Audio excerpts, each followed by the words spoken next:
মাধ্যমিক হোক বা উচ্চ মাধ্যমিক হোক, যে কোনো পরীক্ষার্থীদের ক্ষেত্রে সবাই কিন্তু ভালোভাবে পড়াশোনা করে। কেউ টিউশন টিচারের কাছে নোটস নেয়, কেউ আবার বই থেকে পড়ে, কেউ নোট বই থেকে পড়ে, বিভিন্ন সবাই কিন্তু ভালোভাবে প্রিপারেশন নিয়ে ফাইনাল পরীক্ষা দিতে যায়।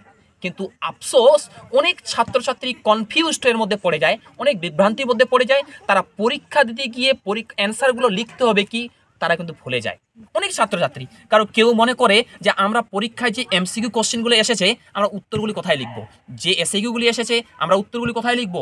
সত্য মিথ্যা হোক, ট্রু ফলস হোক, ইংরেজিতে ট্রু ফলস হোক, বা 2 মার্কের 4 মার্কের 8 মার্কের যে কোনো কোশ্চেন হোক না কেন, ছাত্রছাত্রী কিন্তু বুঝতে পারে না যে পরীক্ষায় আমরা কিভাবে সেই উত্তরটা লিখবো। আমি তোমাদের আজকে বলছি, শোনো।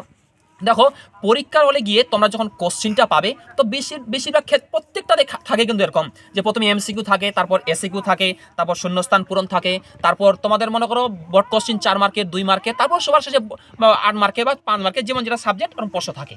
কিন্তু অনেক ছাত্রছাত্রী মনে করে যে যেহেতু এমসিকিউ কোশ্চেনগুলি আগে আছে তার মানে আমাদের ওই এমসিকিউ প্রশ্নের উত্তরগুলি আগে দিতে হবে।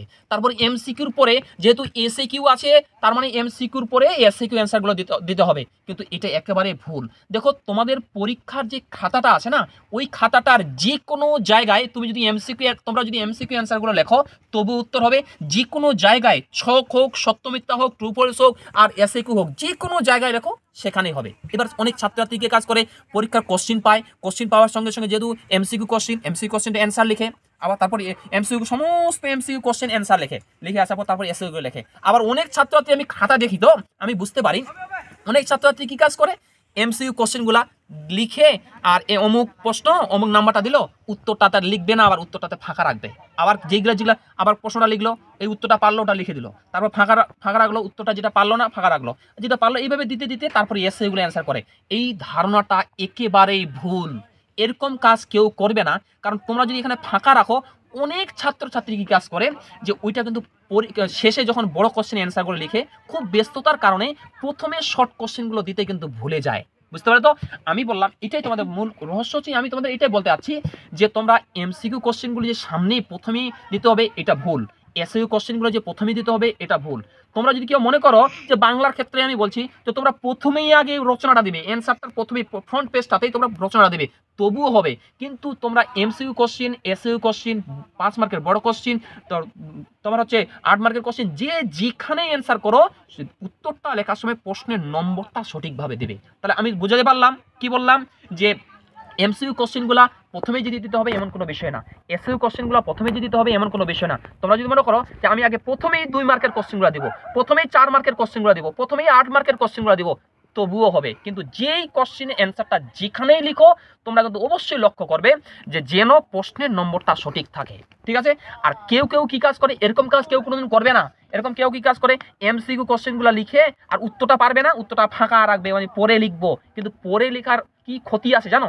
পরে যখন তুমি লিখতে যাচ্ছ বলবে, তোমরা যে মনে করেছো যে পরে লিখবো, পরে কিন্তু যখন লিখতে বট কোশ্চেন লিখবে, লিখতে মনে তোমার নোটগুলো মনে বের করতে হবে, পরে বার করতে হবে। ফলে এই ব্যস্ততার কারণেই কিন্তু তোমরা কিন্তু এই এমসিকিউ অ্যান্সারগুলো উত্তর দিতে ভুলে যাবে। তোমরা কি জানো যে একটা বট কোশ্চেন, 5 মার্কের বট কোশ্চেনে তোমরা যদি লিখতে 10 মিনিট সময় লাগে মনে করো, তো ওই 5 মার্কের বট কোশ্চেনটাতে তোমরা হুবহু যতই বই থেকে লেখো 5-এর মধ্যে 5 কিন্তু কেউ পাবে না, 5-এর মধ্যে কেউ 4, 4.5 এরকম কিন্তু নম্বর পাবে। কিন্তু 10 মিনিট খরচা করে তোমরা 5 নম্বর বা 4 নম্বর পেলে। কিন্তু এই এমসিকিউ কোশ্চেনগুলি তোমরা যদি 5 সেকেন্ড বা 10 সেকেন্ড বা 15 সেকেন্ড বা 1 মিনিট ধরে যদি 5টা অ্যান্সার করো 5 নাম্বার পেয়ে গেলে। সেই জন্য পরীক্ষার খাতায় এমসিকিউ অর্থাৎ শর্ট কোশ্চেন এর অবদান কিন্তু অনস্বীকার্য, খুবই গুরুত্বপূর্ণ। শর্ট কোশ্চেনগুলো কেউ ছেড়ে আসবে না, ঠিক আছে? আর আরেকটা কথা, যে বট কোশ্চেন যদি প্রথমে লেখো তবুও হবে, বট কোশ্চেন মাঝখানে লেখো তবুও হবে, তারপর যদি এসেগুলো বট কোশ্চেন মাঝখানে লেখো তবুও হবে। এবার তোমরা কি কাজ করবে, 2টা এমসিকিউ দিলে বা 5টা এমসিকিউ দিলে বা 10টা এমসিকিউ দিলে, দেওয়ার পর একটা বট কোশ্চেন লিখলে, আবার বট কোশ্চেন লেখার পর আবার 2টা এমসিকিউ দিলে বা 2টা এসিকিউ দিলে আবার একটা 2 মার্কের কোশ্চেন লিখলে, এরম যদি উলট পালট পরীক্ষায় লেখো তবুও কিন্তু হবে। আমি বুঝাতে পারলাম কি বললাম? এইভাবে কিন্তু তোমরা করবে। এইটা কিন্তু ভুল ধারণা যে যেহেতু কোশ্চেনটাতে এমসিকিউ প্রথমে আছে তার মানে প্রথমে এমসিকিউগুলো অ্যান্সার করতে হবে, তারপরে এসিকিউ আছে এসিকিউ অ্যান্সার করতে হবে, তারপর 2 মার্কের আছে, তারপর 4 মার্কের আছে, এরকম যে স্টেপ বাই স্টেপ যেরকম কোশ্চেন আছে ওরমভাবে করতে হবে, এটা ভুল ধারণা।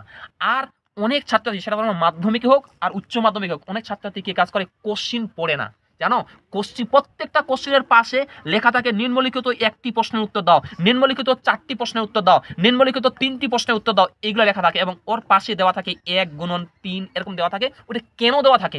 তোমাদের সুবিধার জন্য, তোমরা যদি বুঝতে পারো এখানে 5টা কোশ্চিন আছে, 5টা কোশ্চিনের মধ্যে 3টি কোশ্চিন অ্যান্সার দিতে বলেছে এবং প্রত্যেকটা কোশ্চিনের নম্বর কত, এটা কি 1 মার্কের কোশ্চিন না 2 মার্কের কোশ্চিন না 3 মার্কের কোশ্চিন না 4 মার্কের কোশ্চিন না 5 মার্কের কোশ্চিন না 6 মার্কের কোশ্চিন, এরকম সন্দেহটা দূর করার জন্য তোমাদের পাশে নম্বরটা দিয়ে দেয় যে এটা কত মার্কের কোশ্চিন। ওই নম্বরটা কিন্তু অবশ্যই লক্ষ্য করবে যেটা তুমি অ্যান্সার করছো, কত মার্কের অ্যান্সার করছো। আর বাংলার ক্ষেত্রে বলি, অনেক ছাত্রছাত্রী আছে বাংলা পরীক্ষায় তো বলে স্যার আমাদের তো সুন্দরভাবে বাংলা কবিতা গল্পগুলো বুঝিয়ে দিচ্ছে, যে কোনো প্রশ্ন আসুক আমরা উত্তর পারবই। ফলে ওই ছাত্রছাত্রীরা বানিয়ে লিখতে যায়, আর বানিয়ে যখন লিখতে যায় তখনই ওরা ভাষাটা ভুল করে।